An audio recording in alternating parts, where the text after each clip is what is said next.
Campos again, and for those of you who have seen me put together the pie, it's in the oven, and I'm here enjoying a pumpkin spice latte that I made from the little extra drippings that were left over in the bowl. So that is delicious. But I wanted to talk a little bit about my experience with transitioning into the keto diet and lifestyle. I know it's not easy when you change the type of plan you're on, especially for those of us who like to eat out a lot. And then you have to start making more of your meals at home. So that's a transition too. And you have to be prepared. You have to make sure that you have the right foods at home. And one of the problems I had was I was a snacker. I mean, I was snacking all the time.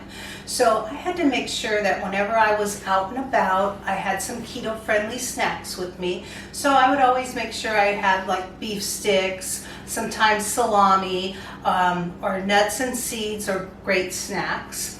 But one of the things that I found when you go to a restaurant and you try to start eating keto-friendly foods, you have to be really careful about the hidden sugars in restaurant foods. I'm finding just about everywhere nowadays they put sugar in everything.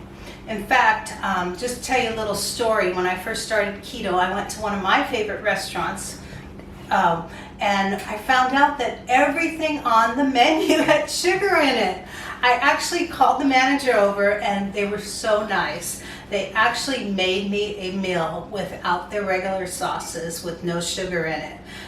So what I would suggest, if you decide to do keto and you still want to be able to go out and enjoy your meals, stick with things like salads and proteins, or steamed or sauteed vegetables are great choices. And I find a lot of restaurants are very accommodating. I would ask them, like if I was going to get a salad with a unusual dressing that I wasn't familiar with, I would ask them what's in the dressing, if there's sugar in it, and they would actually be very nice and find out for me. And then I would ask them if they could make it for me without the sugar. So make sure to ask, always ask, because restaurants are so accommodating to people on different food plans.